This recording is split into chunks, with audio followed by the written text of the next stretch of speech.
Working on selecting and using a hidden tool, and we're going to create a notch in our banner on the lower portion so that it looks just like the notch, well, the banner ribbon on the top.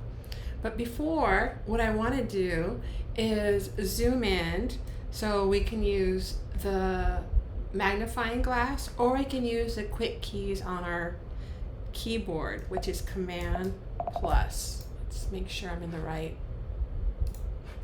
Okay.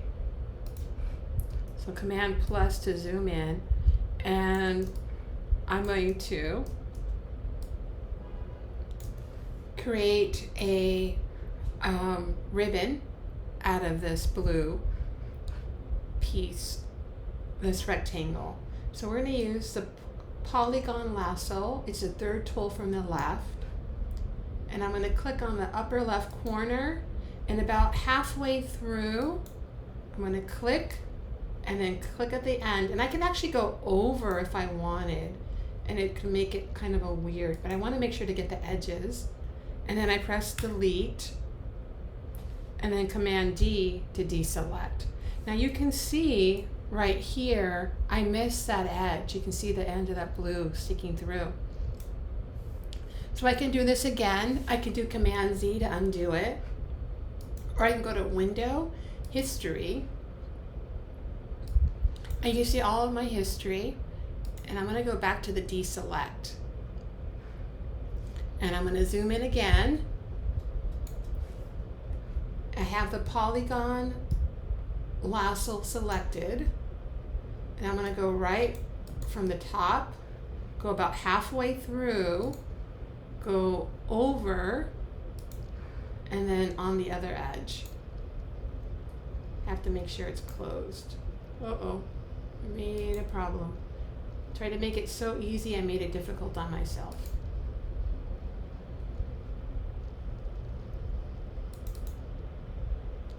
And then I press D to deselect. And let me go Command 0 to see the whole thing, Command D to deselect. And when we look, I'm going to zoom in.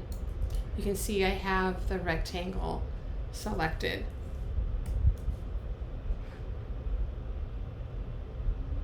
I'm going to do that one more time for you guys. So I'm going to go back in the history panel, deselect. I want to zoom in so I can see a really good view of it, not have to guess. I have the polygon lasso selected. You can click right on the corner, but I find that if you click a little bit on the outside and click a little bit on the inside, and then I pressed, when I go back to the top corner, I had a little 0, and I press delete, Command D to deselect, and there it is. Go ahead and try it.